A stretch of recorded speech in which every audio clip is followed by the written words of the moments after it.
This is the 2025 Brewtubers Online Brewers Club Malt Experiment, Amber Ale. Thanks to our sponsors.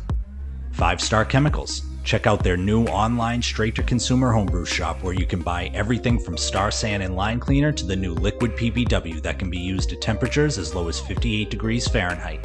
Check out their online store at 5starchemicals.com/home-brewing. Beer and Wine Hobby Homebrew Supply Store. A local homebrew shop in Danvers, Massachusetts. Order any malt they offer in any quantity you want, and if you order before 11 a.m., they'll package your items and ship out the very same day. Visit the store at www.beer-wine.com. Let's get tasting.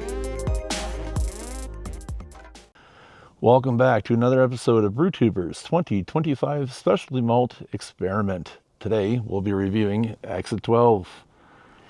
Exit 12, Nick has decided to use Red X. Red X comes from a maltster out of Germany that claims you can use Red X in up to 100% of the grist for a beer. Now, since we're using a amber ale as our base, Nick chose to add the Red X to it. So let's see what happens here with his contributions to this beer. Go ahead and go to the pour here. Oop, nice.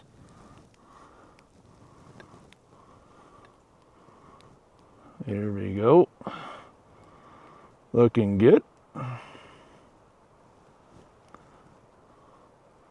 Oh.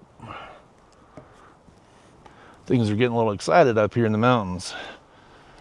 Quite a bit ahead on this beer, that's for daggone sure.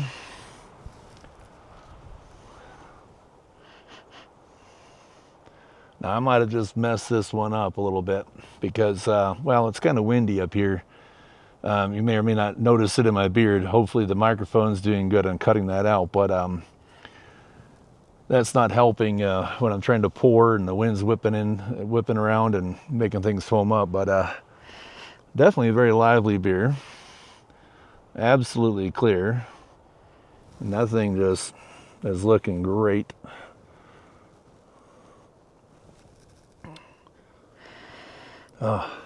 Definitely nice and malty. Very, very malty. I can see where the base amber is there, but then the Red X is adding extra amounts of maltiness to it. Getting some caramel notes, a little bit of toffee. Not a whole lot of roast, which I've gotten out of some of the other beers that we've reviewed already. But definitely very pleasant on the nose. Now I'm gonna have to get through some of this foam on here, but we'll get cracking.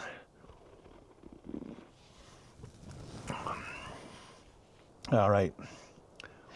Now there's some places in Europe that'll actually serve a beer that has a lot of foam, right? I mean, just an absurd amount. And it actually does something different to this beer. It's actually helping bring the hops out quite a bit. Not necessarily on the nose, but definitely when we're just taking down the foam itself and taking a look around and seeing what kind of flavors we might get once we get down to the rest of the beer here.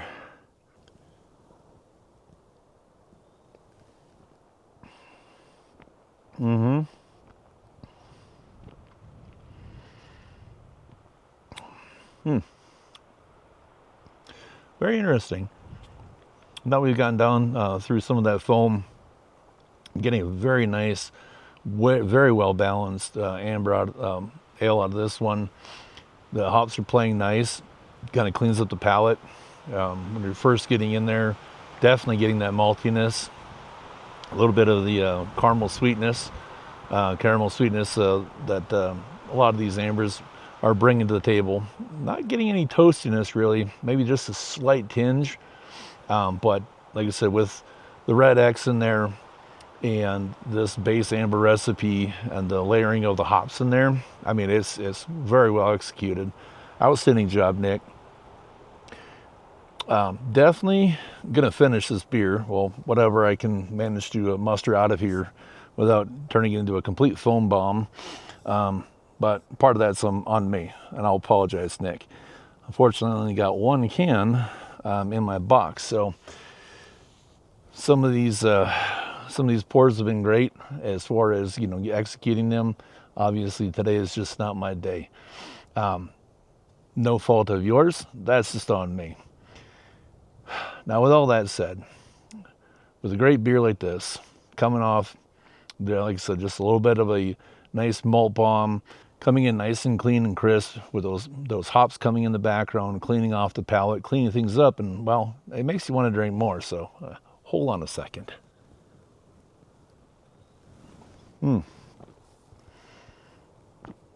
Obviously, it comes down to, well, where would I place this beer?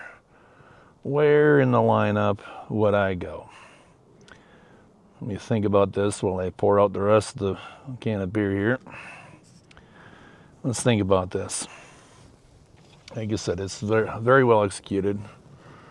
Now that I've gotten closer to the bottom of the can, picking up a little bit of the dregs, and that's normal. I mean, we're home brewers, right? That just tells you that it's actually, it hasn't been run through any centrifuges or any other weird filters or any of the other stuff. It's actually a little bit healthier for you anyways to have a little bit of that brewer's yeast in your body anyways. All right, so where would I place this beer? Well, got to think about this one because I've only got mine left. And I'm thinking, I like the maltiness aspect of it, which brings quite a bit of ways up the list here. Definitely well within the amber ale style. I'm going to go right underneath Wrecked Brewing. The current order is Gamdude, Irondale, Wrecked, then Exit 12, Brewmaster Jerry, Hattie Brews, Fermentation Adventures, Hoonda Hut, Brookside, and Underground. Well, folks, I'm going to finish up this beer, give some final thoughts on how I want to compose my final video of the year and the final video of this malt experiment. So until then, cheers.